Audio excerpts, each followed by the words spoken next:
What's going on, guys? This is DaWoblefet, and welcome to Mechanics Monday, a series where I pick a mechanic to analyze that may be underexplored or unknown in the VGC community. Series 8, the next VGC series for 2021, begins on February 1st and allows up to one restricted legendary Pokemon on your team. With this announcement comes a variety of new legendary Pokemon, and of course, a variety of new mechanics. Let's start with the series mascots.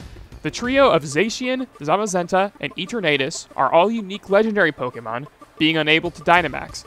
Even if Ditto copies one of them, that still doesn't let Ditto Dynamax as one of these Pokemon. And not like anyone would use it, but you also can't Dynamax with Zoroark if you're currently under the illusion of one of these Pokemon. When Zacian holds the Rusted Sword or Zamazenta holds the Rusted Shield, Iron Head turns into Behemoth Blade or Behemoth Bash respectively. You don't actually learn the attack outside of battle. Behemoth Blade, Behemoth Bash, and Dynamax Cannon all have the unique property of doubling their damage against a Dynamax target. This is a really powerful effect, basically neutralizing the doubled HP buff a Pokemon gains when Dynamaxing.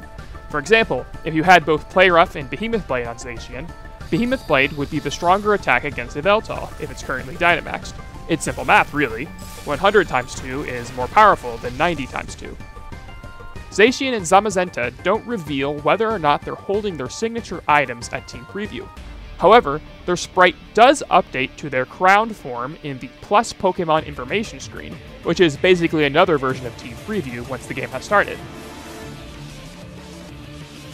Of importance is that this sprite only updates if they actually brought the Pokemon. Since you're pretty much only ever going to fight crowned Zacian, this trick lets you quickly determine if their Zacian is in the back. If the sprite is of Zacian's base form, it wasn't brought to the battle. This mechanic also applies to Xerneas, when it goes from its neutral form to its active form. Notice the color of its antlers in particular. If they're blue, it means Xerneas didn't come to the match, but yellow antlers mean it did come to the match. Another mechanic to be aware of with the legendary dogs is the interaction of their abilities with Burning Jealousy. Burning Jealousy will burn Zacian if it switches in on the attack during the middle of a turn.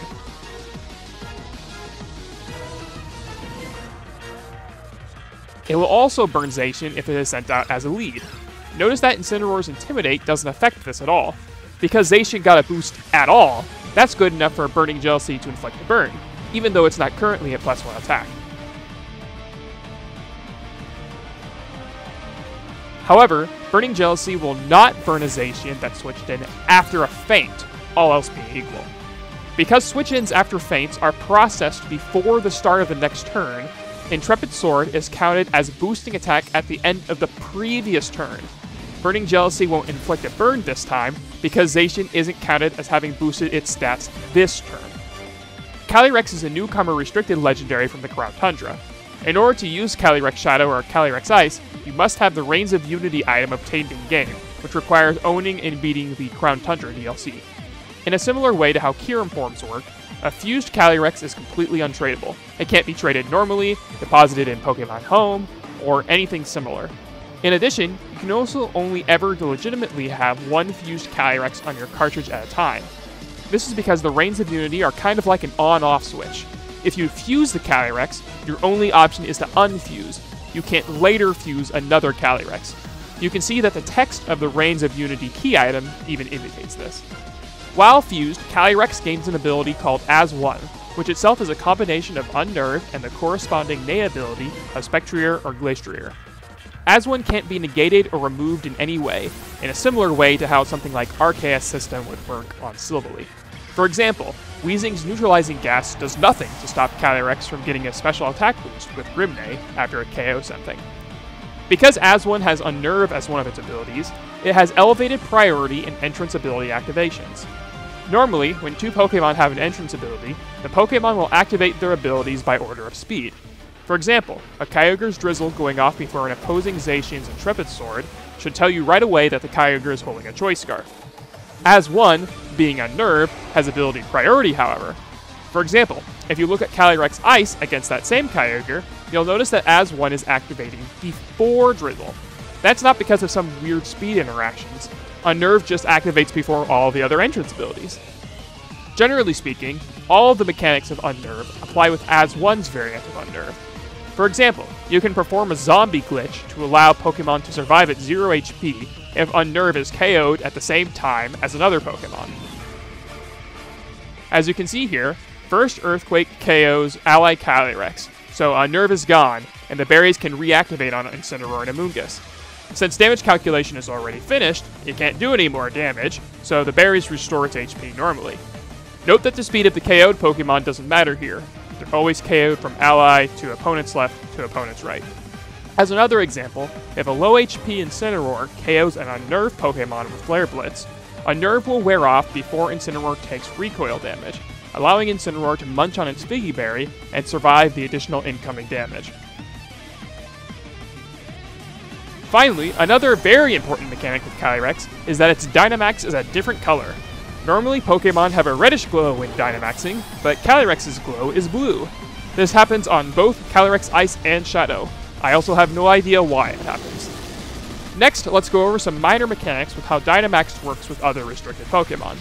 If you use Physical Necrozma Dusk Main with Photon Geyser, be wary of Dynamaxing it.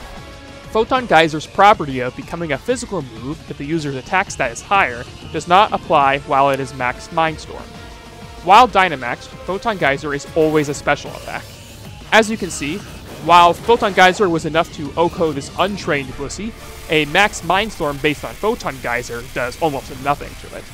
Thankfully, Game Freak was nice enough to give Necrozma Psychic Fangs as a consolation, which also has the bonus of removing the opponent's screens. If a Regenerator Ho-Oh switches out while Dynamaxed, it only recovers 1/3 of its base HP, not 1/3 of its Dynamaxed HP. As you can see, Ho-Oh was at 100 out of 408 Dynamaxed HP when it switched out. First, the Dynamax ends, and the HP is halved back down to 50, and then Ho-Oh gains 1/3 of its original 204 HP, or 68. As you can see here, Ho-Oh is at 118 HP after switching out, which is exactly 50 plus 68, indicating Regenerator doesn't double its HP gain from Dynamax.